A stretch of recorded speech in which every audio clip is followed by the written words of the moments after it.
Hi, everyone. Thank you so much for joining the SAG Anthology. We are all huge admirers of the work that you're doing and the important activism that you do every day in Pakistan, especially this past month in September. I'm going to start by introducing a little bit for our South Asian audience of what's been going on in Pakistan, and then I'll introduce you guys for our listeners. So just to get started, just to give everyone some context, this past month of September has been pretty difficult in Pakistan. We've seen growing anger and agitation over violence against women and marginalized communities, largely because of this recent high-profile rape case that occurred on a highway between major cities in the province of Punjab.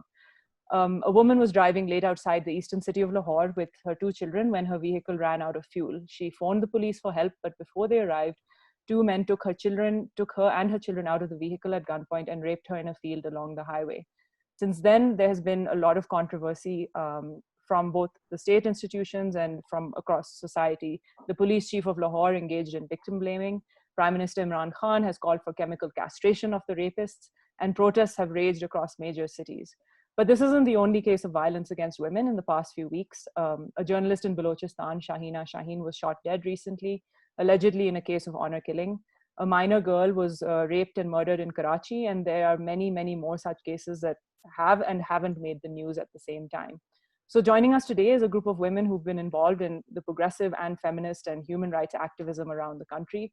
I'm really grateful that you all joined us today. Thank you so much. This discussion is meant to both introduce and dive into the way progressive movements are battling a range of issues in Pakistan, including women's rights issues and more. And we also want to analyze the fissures and challenges within the progressive movement, as that is part of what SAG Anthology is trying to look at across South Asia. So I'll start by introducing you guys in alphabetical order. Joining us first is Amna Chaudhry, who is a writer and activist based in Lahore. Welcome, Amna. Thank you so much for joining us. She also teaches creative writing and runs an Instagram account. This is the Mod Squad, which covers feminism and ethics in the fashion industry. Zoya Rehman is a feminist researcher, writer, and organizer who works as a program manager at Media Matters for Democracy. She has a background in law and completed her master's at SOAS in London as a Chevening Scholarship recipient. She has been working on feminist and legal issues through her writing, research, and practice, and is currently a member of the Women's Democratic Front. Tuba Sayed is a grassroots political organizer and gender researcher. She has been organizing for almost a decade with grassroots movements of peasants, urban working class, students, and women. She is the Secretary Information and Publishing of the feminist organization Women Democratic Front and Awami Workers Party Punjab. She teaches as faculty at Center of Excellence for Gender Studies, Quaid-e-Azam University in Islamabad, which is the capital of Pakistan. Also, we were hoping to have join us Jalila Haider, who's a human rights attorney and political activist from Quetta in Balochistan. She hasn't been able to join us yet, but we're hoping that she can make it, and we really hope to hear from her as well. But we're really excited to have you guys. आप सबका बहुत-बहुत शुक्रिया कि आपने अपना कीमती वक्त निकाला और इस discussion में शामिल होने के लिए आपने you do a lot of great activism, so we really appreciate that you took time to join us. I'll start basically by asking you a broad question. So can you tell me what role the progressive movement in Pakistan has played in the feminist movement, and can you describe a little bit about how the two are tied together? The role that, in my opinion, progressive movement has played in feminism, I think, goes way back. And I might not be in a position to be able to contextualize all of that, but there have been certain points in the history of Pakistan where they've actually just worked together, and there were no separation between the two movements as such. I mean, if you look at the 80s, there was the left and the feminists coming together for the movement to restore democracy, to fight against the dictatorship. So there's that. And then obviously after some time you see that the progressive movement was quashed in the country, and with that there was no feminist movement either. And I think I'm in a better position to talk about the point where I started from. So 10 years ago, there was no feminist movement. Even if it was, you had to be connected to the development sector, or you had to be connected to certain people to be able to take part in the feminist movement. So for somebody like me who was not a development worker, who did not come from a social sciences background, there was no space for me in the feminist movement. So for me, where I started my feminist politics from was actually the progressive politics. I could place myself there. It was difficult to navigate the feminist spaces for me at that time because of not having that background. And I think from that point onwards, I mean, a lot of the women who were involved in the progressive movement actually work within the movement and outside the movement to kind of, bring that feminist consciousness within the larger progressive politic context of Pakistan. And it's varied. They've been together. They've completely separated their ways. Currently, we are going through, a phase where in some cities you see that the progressive movement and the feminist movement, like in Islamabad, is much closer and have very different ties compared to probably Lahore, Karachi, and other urban centers of the country. So it's varied across our history. Feminists and the progressive have come together because of the kind of challenges we face in Pakistan, because I think one of the main challenges in this country is to have your own democratic rights. And in there's no democracy as such. And when you don't even have your basic democratic rights, you eventually have to come together to fight for those basic fundamental rights guaranteed by the constitutions. So it's very natural for both the movements to come together, and also very natural for them to separate their ways, because the conflicts which lies within, I think it also happens because of the different kinds of backgrounds, historical backgrounds we have, in terms of, because the progressive movement was quashed by dictatorship, there started to be some sort of insecurity within the left, that if another movement comes, they might take they might divide the movement, which I think is not just in Pakistan, it's universal. For the left to often feel threatened by the feminist movement or the women's movement, or for these two movements to be separated. So I think we've had this kind of relationship with each other. But I definitely feel that if it wasn't for the current progressive movement and the women within the current progressive movement, we wouldn't have gotten where we are in terms of feminist movement. So there has been a lot of give and take between these two movements, in my opinion, and I let the others probably talk about it. Yeah, Zoya, you and Tuba are both part of the Women's Democratic Front. I was wondering if maybe you could talk a little bit about the role that organization in particular has played in both in participating in events like the Aurat March, and also working towards, say, more democratic rights and for the people of Pakistan. I actually think that Tuba is a better person to answer that question, because Tuba has been a part of Awami Workers Party, and it's because of her efforts as well as the efforts of other feminist comrades जिसकी वजह से आज women democratic front exist भी करता है। ये जो सालों की जिद्दोजहद रही है, ये काफी ज्यादा इनको मेहनत करनी पड़ी है with the male comrades within the larger community, जिसकी वजह से वुमेन डेमोक्रेटिक फ्रंट एग्जिस्ट आज करती है। इससे पहले मैं ये बताती चलूं कि जब वाफ की भी जब प्रोटेस्ट 80s में शुरू हुई थी, तब भी यही बात हुई थी कि जब ज़िया की इस्लामाइजेशन रिजीम आई थी एंड उसकी वजह से हुदूद ऑर्डिनेंसेस आए थे, सो of course women were really upset and angry at what was going on socially, legally and otherwise. लेकिन जब मेल कॉमरेड्स की बात तब आई और जब उन लोगों ने सपोर्ट गार्डर करने की कोशिश की, तो lot of the male comrades actually at the time backed off and said कि you know we have bigger battles to fight right now, मतलब Zia's in power at the moment. तो ये थोड़ा सा मतलब मैं ये नहीं कहूँगी कि जो relationship है between feminist movements and progressive movements, I mean Tuba's also like kind of implied that as well, but like ये थोड़ा सा fraught हमेशा से रहा है. So women and feminists in particular, not just women but overall feminists, have had to really sort of fight for that space also within the progressive movement. अब अगर हम present की बात लें तो उसमें भी you know like Women Democratic Front came into being after a lot of struggle again within the larger left movement. And also I think ये 2010s में अगर हम देखें तो एक I don't know इसको resurgence हम कहेंगे, but एक middle class में at least पाकिस्तान की या urban centers में मैं honestly कहूँगी एक sort of feminist consciousness imbibe हुई है, possibly because of digital media and because of the internet. So काफी मतलब collectives की मतलब एक हिस्ट्री थोड़ी बहुत रही है in the present times, जिस तरह feminist collective है जिसका मतलब Tuba and I were a part of that, उसमें हम लोग बहुत ज़्यादा conversations भी करते थे about how sexism in the left is actually rampant, and how feminists maybe need to create their own space in order to sort of I guess do the work that perhaps progressive movements are not ready to take up as yet, or don't take up as willingly.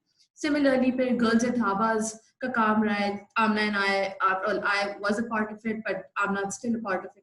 थोड़ा उनका काम dormant है, लेकिन like reclaiming public spaces का जो narrative था, जो India में काफी बात चल रही थी. In fact, Indian feminists के साथ भी हमने काफी ज़्यादा इस पे काम किया, बातचीत की, solidarities पे काम किया. So वो भी मतलब basically I think इस दौर में हम लोगों ने रियलाइज किया है कि हमें अपनी स्पेसेस की बहुत ज़्यादा ज़रूरत है, और एक हमारे पास I guess digital internet like media का या इंटरनेट का एक आई गेस लाइक मीडियम है for both good and bad reasons. मैं ये नहीं मतलब मैं उसको अनक्रिटिकली बिल्कुल नहीं इसके बारे में बात करना चाहूंगी, बट ये सारी चीजें हैं जिसकी वजह से आज जो भी फेमिनिस्ट कलेक्टिव्स एग्जिस्ट करते हैं वो करते हैं. And again women democratic front also doesn't exist in a vacuum. It came after years of labor and years of work on part of feminists.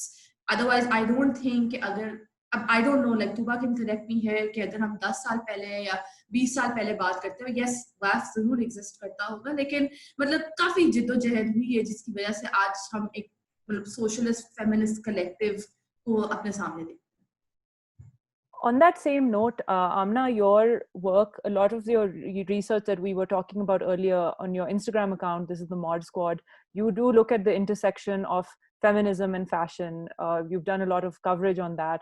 At the same time, अगर हम social media के बारे में बात करेंगे, हमने देखा है कि काफ़ी हद तक Twitter पे, Facebook पे बहुत awareness raising हो रही है उन issues पे जो ज़्यादातर जो हम लाहौर और इस्लामाबाद में जो बैठे हुए हैं लोग, हमें बलोचिस्तान में पता नहीं होता कि क्या हो रहा है. लेकिन ट्विटर और फेसबुक और इन जैसी फोरम्स की वजह से ये इन इश्यूज को पर ज़्यादा अवेयरनेस रेजिंग हो रही है. तो my question is that how has in your experience, Amna, how has social media like really helped us talk more about issues that maybe you wouldn't connect to feminism, and also brought communities into the progressive movement that perhaps have in some way perhaps been excluded in the past? So I think that it is also, it's difficult to talk about the internet, I think, because similarly to Zoya, I don't want to kind of, give internet and internet spaces more credit than is due, because these spaces are also very political and very politicized, as we know, and there is now growing censorship as well, and that's definitely something that we all have to contend with on a daily basis. I do think that on some level, why I decided to do the Instagram and why I specifically wanted it to be on Instagram is because in the last few years, since Instagram has really taken off, there is a lot of fashion and fashion sort of culture on Instagram. So, designers, influencers, Pakistan has a lot of influencers. There's a real influencer culture here that exists not on YouTube, but on Instagram. And I wanted to be able to talk about labor rights, and not just labor rights, but also give an analysis of fashion, which is structural, on Instagram as well. I wanted that to be part of that conversation. And I think that's why I chose to have it, to start this Instagram, as opposed to maybe writing a research paper or something, which is obviously very useful in its own way, but I wanted to be able to speak directly to that particular forum. As far as social media bringing us all together, or maybe bringing in more marginalized women is concerned, it is true to a degree, but it's also important to note who is having this conversation, which is still urban women, located in Islamabad or in Lahore or in Karachi, from a certain class, who have certain, background, who speak, good English most of the time. I mean, it is still us, women like me, really, and women like Zoya and Tuba. And I don't want to speak to anyone's class. Obviously, class is a very complex thing, but I think that I think social media gets a bit more credit than is due. And I think that it is not true. The internet has done, to a degree, it has brought these issues together, but really, I still believe that the real work lies on the ground. And we tend to forget that because the internet is an isolated place, you know, in a way it is very insular. And even though the internet has become a heavily surveilled and political space, and of course, I think that the fact of the matter is, and this cannot be denied, that women and the right to feeling safe on the internet are very, very important. And you know, Zoya, Media Matters for Democracy, DRF, they do really, really important work in talking about the internet as a political space, in talking about women's right to the internet, the marginalized people, their right to the internet, access to the internet. However, I think that also does need to translate to on the ground work. We can use the internet to highlight issues that we might not hear about so much. So, for example, in Balochistan, in Quetta, in Peshawar, in other urban spaces, in spaces that are not urban.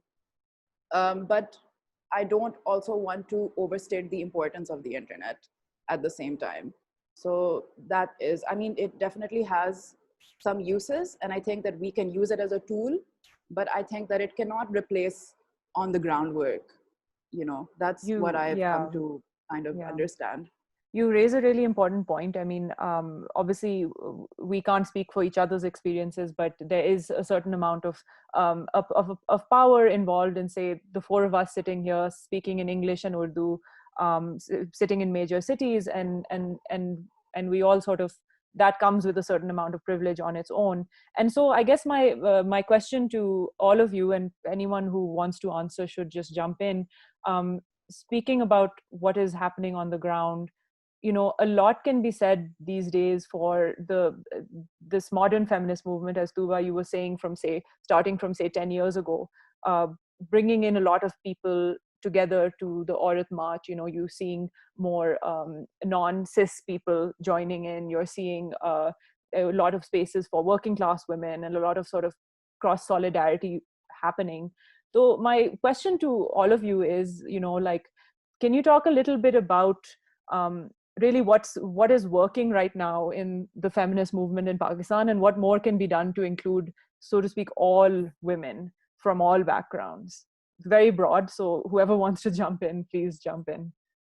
I can say something regarding what's working. I think, and Dr. Rubina Sehgal has actually written about this and acknowledged this in one of her articles that was published last year or the year before that, last year.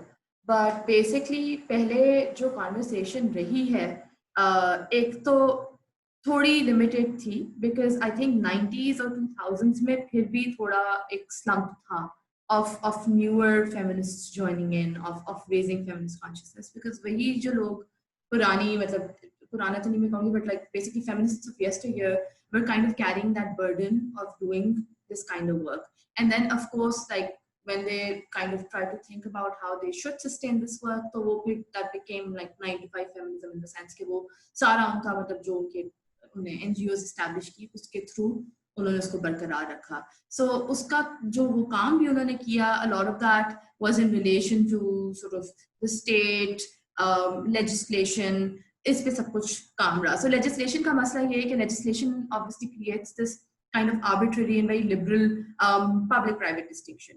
Public sphere में वो चीजें criminalize भी करता है और थोड़ा बहुत उस पर मतलब लेजिस्लेशन भी होती है, लेकिन प्राइवेट डोमेन में जो चीजें होती हैं, और ये पाकिस्तान में तो काफी ज्यादा है, क्योंकि पाकिस्तान में जो फैमिली लॉज हैं वो बेसिकली रिलीजियस फैमिली लॉज वो प्राइवेट स्फेयर को डोमिनेट करते हैं और उनको रेगुलेट करते हैं, और पब्लिक स्पेस के लिए डिफरेंट उस से लॉज हैं. कॉलोनियल शुरू में थे, and then obviously there were amendments.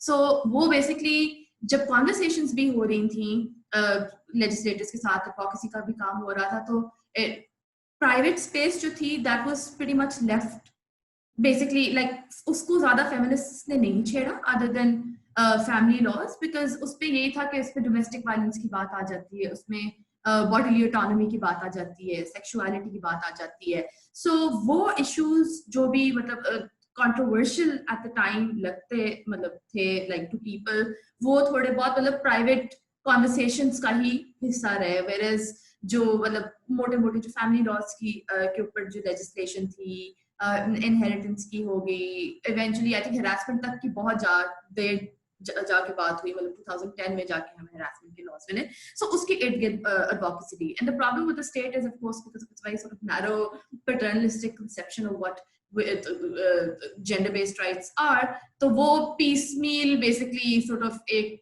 negotiation रही जिसमें अगर आप 100 चीजें मांगते तो आपको 3 चीजें उसके मतलब बदले में मिलती, so बहुत ही मतलब गुस्सा से toothless reforms आते रहे. I'm not discounting that work and saying that's not important, but at the same time, the conversations that are happening in among feminists sort of needed to be a part of, I guess, the larger public and like collective imagination. And I think that's something that's really sort of surfaced this particular decade. And you know, like Amna abhi baat kari thi about the internet and how of course that we can't sort of overvalue it, and I completely agree कि on ground काम तो कोई substitute ही नहीं है, but at the same time sometimes we think in very sort of binary ways कि जी online space कुछ और है, offline और काम है, whereas now like the internet or lack of access to it, or the kind of censorship that goes on there, or who gets to speak and who doesn't, that's become a part, like that is a part of our lives also now, like this is our life, like technology is a part of our life. So उसके through मतलब जो एक मतलब चीजें थी जो I guess we were not familiar with, because I mean I don't come from a history of leftist, like I don't have any activists in my family, didn't have any feminists in my family, like I came across literature through my work, and then eventually I came across like histories and articles and whatnot on the internet. So वो पढ़ते पढ़ते like and images देखते देखते, you know, like we kind of realized okay, there's so many things that we haven't been able to talk about, and we've only sort of scratched the surface. This again I would bring up Girls at Haba, so you know the entire conversation around public spaces and around, you know, like how we're harassed and how, you know, like we like leisure is a privilege for women, non-binary people, trans people, queer people. So मतलब इस तरह की बहुत सी conversations थी जिनकी कभी बात ही नहीं हुई थी, and I think that also kind of led up to the Aurat marches and the Aurat Azadi marches like across Pakistan, because now basically images, media, you know, like all like basically cultural sort of emblems were becoming a part of our popular imagination, because we could finally see them on TV, online, and everywhere. It's not that BAF के दौर में ये चीजें नहीं थी, it's just that it was an archive that only I guess they were privy to, or that wasn't really sort of available like en masse. But sorry, इस सारा जो मैं कह रही हूँ उसकी मैं यही बात करना चाह रही हूँ कि उसमें जब आप अपनी बॉडी की और सेक्सुअल sort of integrity की और sexuality की और you know like I guess simple अपने like bodily movements के बारे में जब आप बात करते हुए लोगों को देख रहे थे, तो I think that really sort of I guess well struck a nerve in some cases, but also kind of really spoke to people, I think. So, and I'm sure like Tuba and Amna would have a lot more to say about this. I completely agree with Zoya, where she talks about what the current feminist movement has done, and I think उसके अंदर एक और जो चीज बहुत ज़्यादा अहम है वो similar to Zoya के the feminist movement did talk about in the past about body politics and sexuality, but it was very limited in their own halka. So it was more like a talk people were having with each other. And there was literally no space to enter that feminist space for women like me. So young लड़कियों के लिए उस space में जाना बहुत मुश्किल हो जाता था unless you were working for, you know, let's say an NGO or you were a student of a feminist. So उस space में जाना ही, you know, you have had to had some sort of privilege, some sort of access, and be able to navigate those spaces. And you know, someone like me who could not navigate that space, मुझे समझ भी नहीं आती थी कि क्योंकि मैं तो लॉ पे बात नहीं करना चाहती, क्योंकि मुझे नहीं मेरे लिए लॉ वो बेसिस नहीं था, या किसी भी एक आम लड़की के लिए शायद उसकी जो पॉलिटिक्स स्टार्ट होती है, feminist politics starts from her own body and how she views it, how the world views it. So I think body politics is something जो कि जिस पे बिल्कुल भी बात नहीं हो रही थी एक पब्लिक डोमेन के अंदर. एंड व्हाट women's movement और the feminist movement जो contemporary है उसने ये किया कि वो बात जो हम नहीं कर सकते थे या वो बात जो छुप छुप के करनी पड़ती थी, you brought it to the city squares, which had never happened before. The maximum that happened was Asma Jahangir fought a case about a woman's right to marriage, उस तरह से autonomy उसकी होना, उस पे किसी हद तक बात हुई थी, लेकिन बहुत ही legal terms के अंदर. लेकिन जो आपकी everyday struggles थी, because and obviously it's not to blame the feminist movement. I mean, we live in such a country कि हर वक्त democracy का ही crisis रहता है. So कभी dictatorship के खिलाफ लड़ना है, कभी इससे लड़ना है, उससे लड़ना है. But I think what it did was actually bring women to the center and to speak about what really happens to our bodies. And basically politicizing also what is considered private and also the private sphere. So women started talking about the intimacy, in the very intimate details of their lives, जो कि वैसे बहुत और सबसे ज़्यादा बुरा एक ऐसे समाज में जहाँ पे you create a myth of this private and public, and then you say this is what happens in the public, this is what happens in private. Women actually came out and they were like, wait a minute, you said we should not talk about the private, but here's what happens in the private. And I think that's what led to so many women joining in, because it resonated.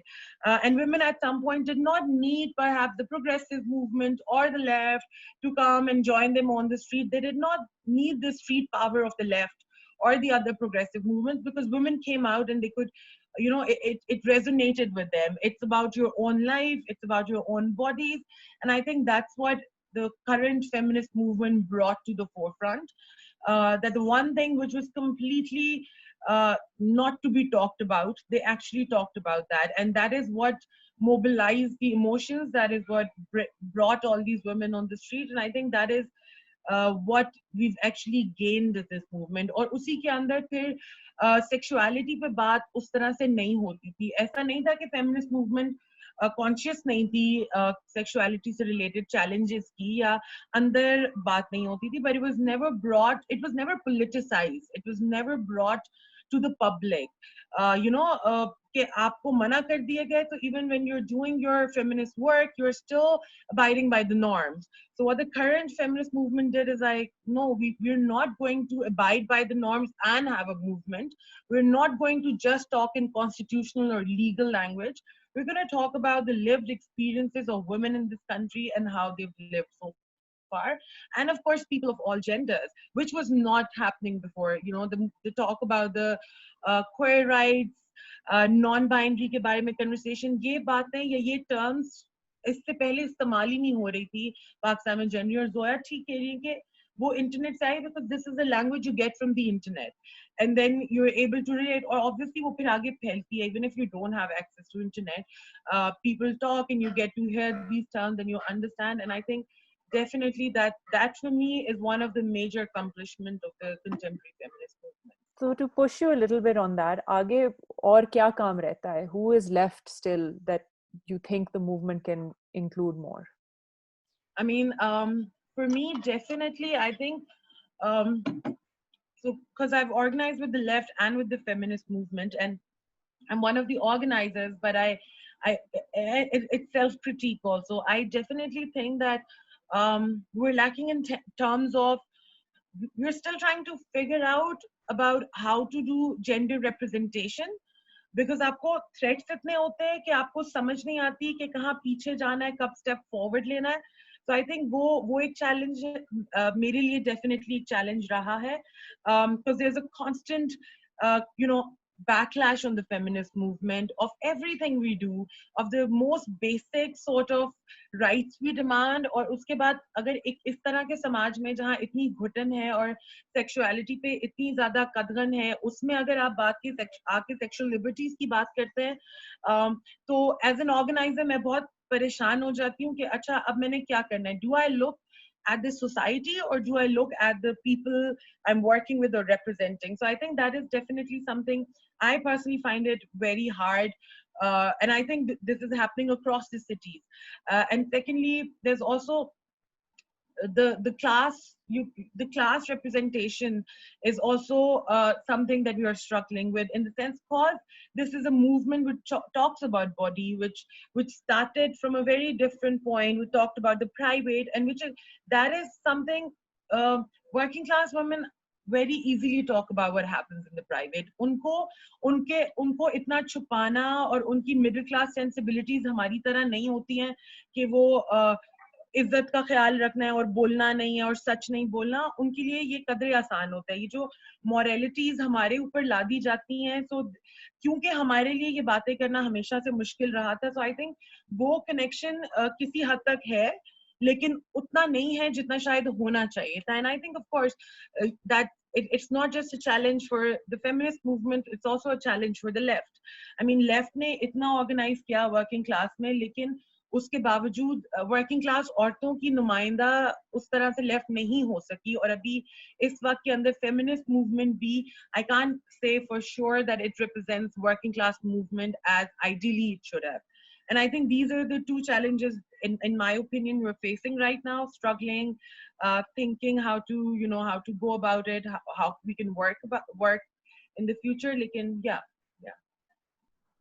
Sorry, yeah, I want to respond to what Tuba was saying, because I think that what she was saying was so particularly nuanced when it comes to talking about what more can we do.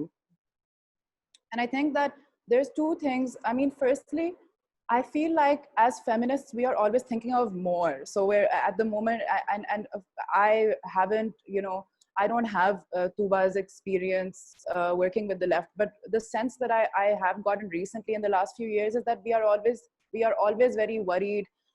We're always thinking about class. And these are very, very important questions that we should definitely be thinking about. This is why feminists are so exhausted all the time, because we are always thinking about how can we expand this. The thing is, because of the nature of what happens, we are always responding. Like, I feel like we are always responding to the state and the newest violence that the state has incurred upon us or other maybe more marginalized peoples. And even the feminist community that we currently have, we haven't yet gotten the space to really think about, okay, but what is our vision?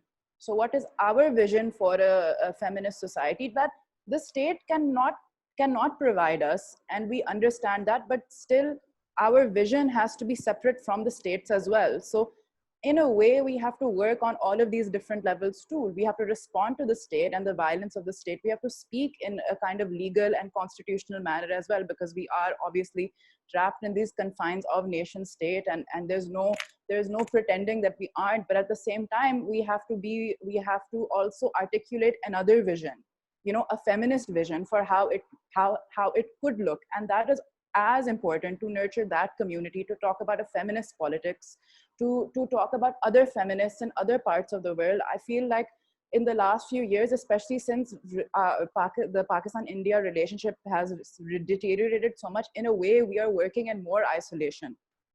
I remember that when we first started Girls at Dhabas, then this is a small example because we were such a small collective, there was a lot of back and forth with India. There was, we were really, now I think that I feel more and more that we operate in isolation, and that comes from the fact that there has been so much violence, and that we are always operating in some kind of emergency mode, and so we, as a movement, we also haven't had time to sit and reflect and think, okay, what is our, feminist politics beyond responding? And the second thing I want to talk about is what Tuba was saying about middle class morality. और middle class morality जो middle class इधर की middle class में बहुत ही ingrained है, ये कहाँ से आती है? ये तो इसका एक historical context है, एक middle class reformism that existed before Pakistan actually. That formation of the ideal Pakistani Muslim woman, has really a really big history in this part of the world, and I think that is why it is so powerful to talk about the body. That is why it's so powerful to talk about body politics. That's why it is so important to say, hey, ye jo private sphere hai, this is also heavily politicized, this is heavily surveilled. Just because a woman enters into a private sphere doesn't mean that her body and that she becomes apolitical. So in a way, I think that even if we are talking about this. This is part of a historical conversation where middle class women have actually not been allowed to have these conversations, and have this relegation of, and this division between private and public sphere has really been very damaging. And so in itself, this is I would say that this is an achievement in and of itself. However, having said all of that, we have a long way to go. And I think that definitely beyond that, what I'm beginning to feel now is, because we are always responding to crisis, we do not get the time to reflect, and that is as important as responding in a way. So yeah, I know that Zoya also. Yeah, no, you've brought up so many important points and really answered a lot of questions that I was hoping to ask you guys already. But a couple of things just for our listeners to add context. Firstly, that your point about the Pakistani feminist community also feeling isolated from feminist communities across South Asia. I will raise this point that in South Asia generally, like given the nationalism of governments in India and Pakistan, and perhaps also to an extent growing in Sri Lanka, or returning in a form of nationalism in Sri Lanka, there has been a sense of isolation across South Asia as a region, particularly of progressive movements across South Asia. The second point, as you were talking about, is the role of the nation state in propagating violence against women. We're operating in a time where, or at least literally in the past few months, we're operating in a time period where legislation has been introduced in parliament which could penalize people who criticize the armed forces of this country, of Pakistan. There's been a recent the recent Aurat March has faced a lot of attacks from the conservative and religious groups. And meanwhile, literally in the last week, in the capital of Islamabad, conservative groups are openly and freely propagating hate against religious minorities like the Shia community. So this is the context in which progressive movements in Pakistan are operating in. And I'm just talking about what's happened in the last year, literally the last few months.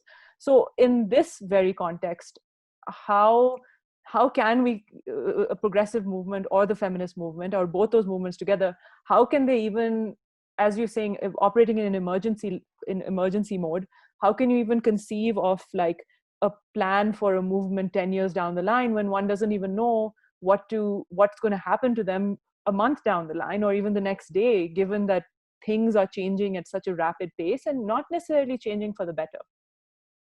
I feel that, so it's very interesting that actually when Aurat Azadi March took place in Islamabad, just like, I don't know, like I know others as well, including Tuba, like we keep going back to that time because, like during that week or so, like leading up to the Aurat Azadi March, like we were in constant sort of firefighting mode.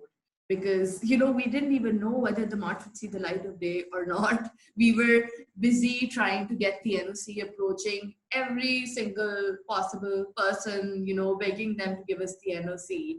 And then when we got the NOC, and this is something that happened in Karachi and Lahore as well, the NOC actually contained a list of restrictions that, you can't have any controversial placards, you can't be involved in any kind of anti-state activity, just these very sort of vague restrictions that you find in Article 19 of the Pakistani Constitution also, but that can essentially be used against you. So, I mean, instead of being able to reflect on how we were supposed to sort of, orchestrate the march, we were kind of just trying to figure out that, okay, maybe we need a conflict management team, maybe we need to sort of, I don't know, like they can't stop the march like midway, we just have to make this happen. So, I mean, I think we experienced like survival mode at its, I guess, most primal during that time. Except when the march happened, there was this entire, I guess, like tola of men, हया मार्च पहले सुबह हुआ था, उसके बाद पूरे like आदमी थे वो आगे like across the road खड़े हुए थे,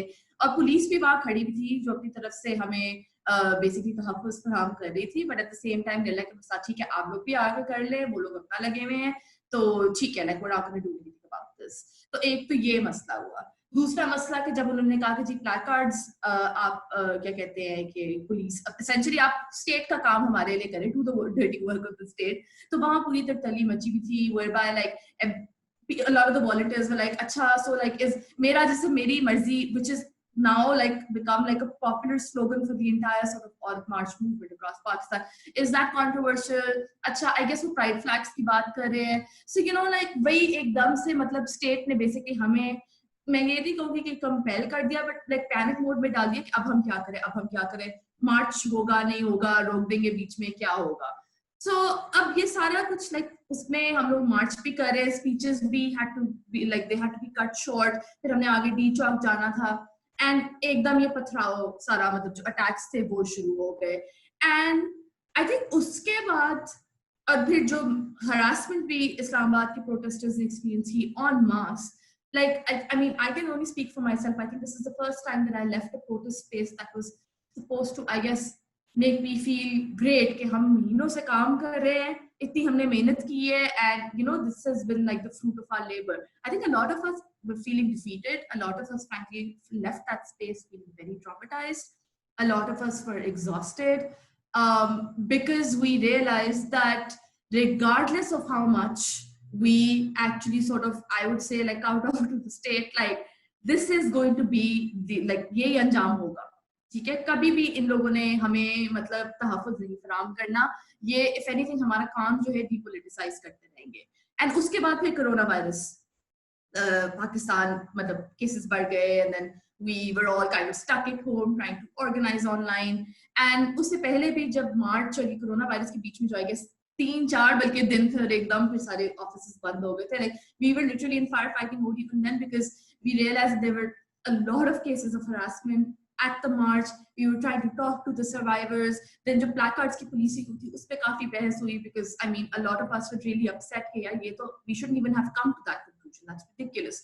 So ये सारी चीजें जो थी एकदम से like they were all sort of I guess stopped like in their tracks, and then we had this time to just reflect and just to sort of maybe organize in a very limited way, basically online. And I think that's when we realized also, I mean Islamabad की मैं बात कर सकती हूँ, Women Democratic Front की बात कर सकती हूँ कि और अभी भी हमारी काफी कॉन्वर्सेशंस हो रही है कि अब हम जब हीलिंग जस्टिस की बात करते हैं, ट्रांसफॉर्मेशनल जस्टिस की बात करते हैं, अभी भी जो लाहौर मोटरवे पे भी जो हुआ है अटैक, इसकी वजह से भी आई थिंक काफी कॉन्वर्सेशंस है around the criminal justice system और around castration or the death penalty, and of course feminists are vehemently opposed to that. But then I think I'm glad that at least like within our private circles but also thoda bahut like Aurat March वगैरह के through एक collective conversation शुरू हो गई है regarding whether the law or the state is something we can ever turn to, regardless of whether we do everything by the book for them. And I think we like these past few months have sort of compelled us to do a lot of soul searching, like be inward looking, talk to each other. Like we have sort of been organizing on the basis of these on the basis of these conversations. And I think ये काम हो रहा है, but जहाँ तक fire fighting का काम है वो हमें डिप्लीट कर देता है. So we just have to kind of see how again we can maybe turn towards our community, which we do, I think, more than just responding to, I guess, the shit that the state is throwing at us. And I just want to link what Zoya is saying to the recent motorway incident, because I think that as she was saying, and I think that this is definitely something that we experienced while we were organizing Aurat March, and I think to a great degree in all three major cities, Islamabad, Karachi and Lahore, there was this realization that whatever you do, the state is not going to allow you to even conduct a march on Women's Day without really getting in your way and trying to depoliticize it to a great degree.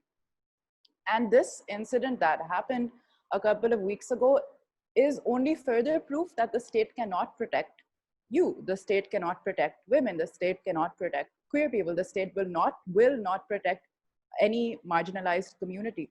And this is an important realization. I know a lot of people, so there are a lot of people who are trying to look at what I would call a silver lining, and I think it is maybe important to a degree. Fawad Chaudhry ने ये कह दिया कि rape kits locally manufactured होनी चाहिए. There is now conversation, re-emerging conversation on the 2-finger test, for example. And of course, those are important conversations to have.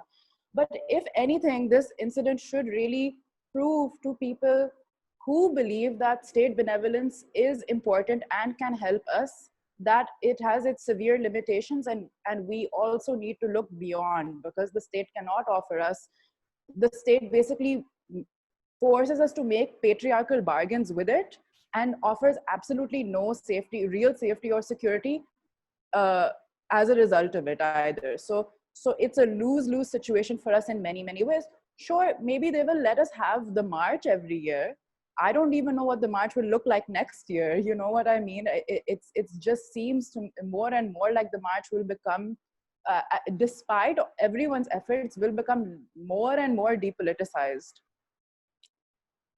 And that people are going to be very, very wary of the backlash. And I think that there is a lot to be said for, if we look at this motorway incident, which is and it's also so tragic that something like this had to happen for us to have these conversations. Let's be honest, for us to have these conversations on the level that we are having them now. But the fact of the matter is, even though people are now seeing that there is some kind of response from the state, my question is, that response is nowhere near enough, at all. And that response is only to cover their own tracks so that they don't have to take responsibility. Why is there so much conversation about punishment, for example? If you punish someone, then you absolve yourself. The state absolves itself of that responsibility entirely. That punishment is all the state is focusing on. Why? There is a reason for that. Because the state does not want to admit that it is inherently violent.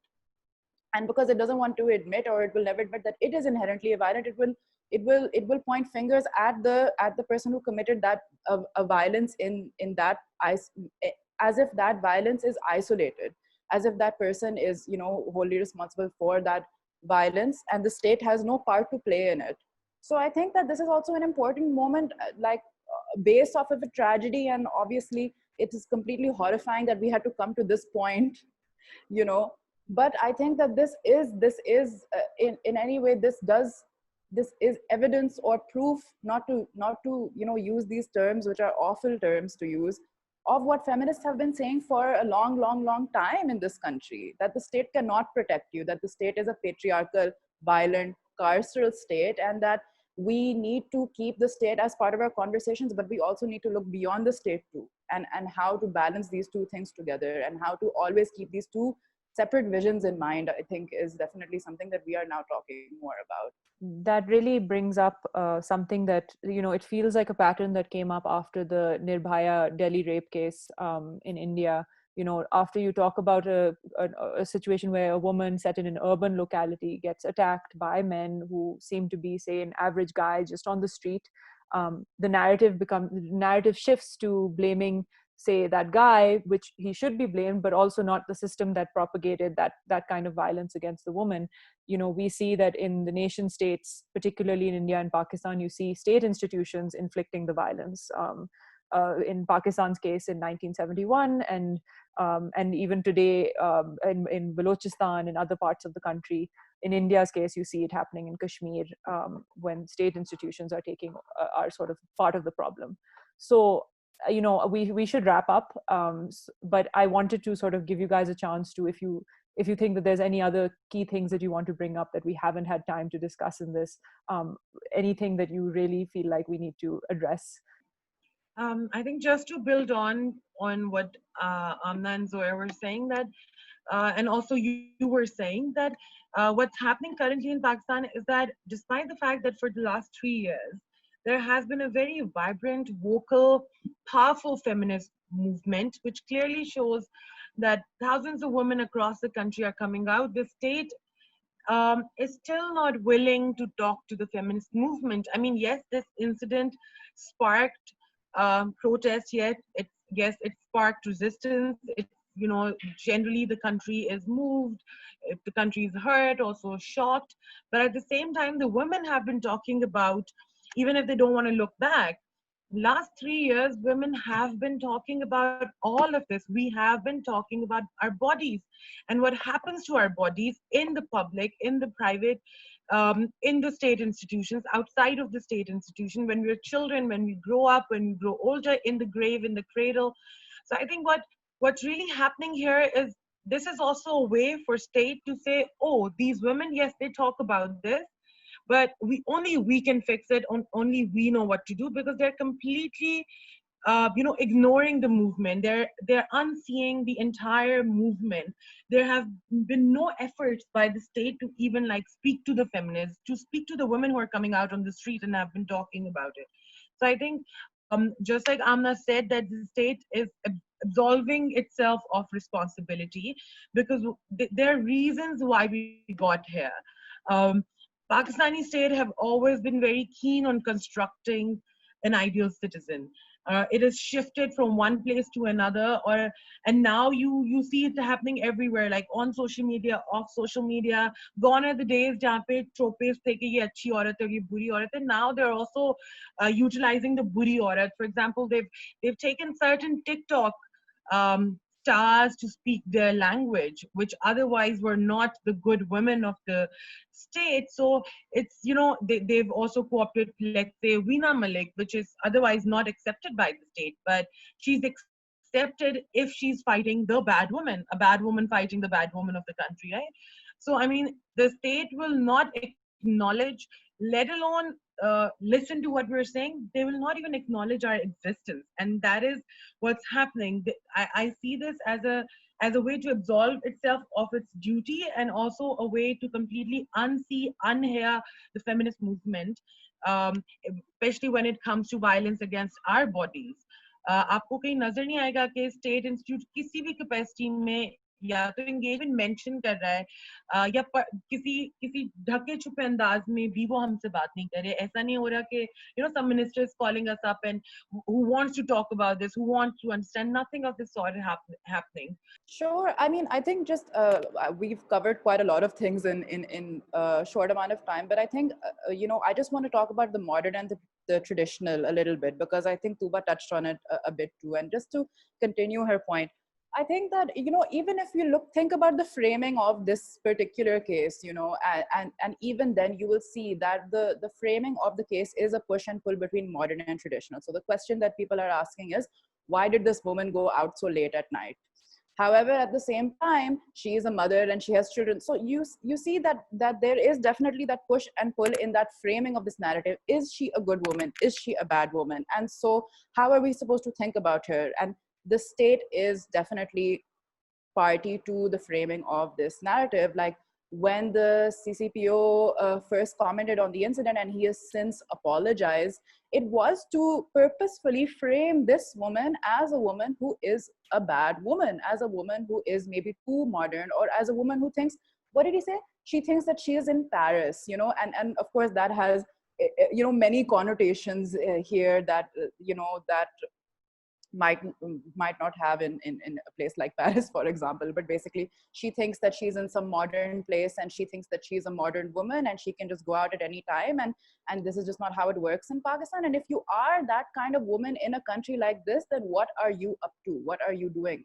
And this is also very important, because this also speaks to who will the state defend, and who will the state try to distance itself from, try to absolve its responsibility, wash its hands off of. And I think that initial statement, which is why it is so important for him to step down, not to say that someone as equally hopeless was not going to take up his position, but because of the kind of language that he used, and the first response of the state is always very telling. It tells you more about the state than the apology that happens later on, because this is really the politics that we are dealing with. We are dealing with women constantly having to make patriarchal bargains in order for the state to even acknowledge them as people, in order for their humanity to be acknowledged, in order for them to ask for safety and security within the country. And that to me is obviously extremely, extremely troubling,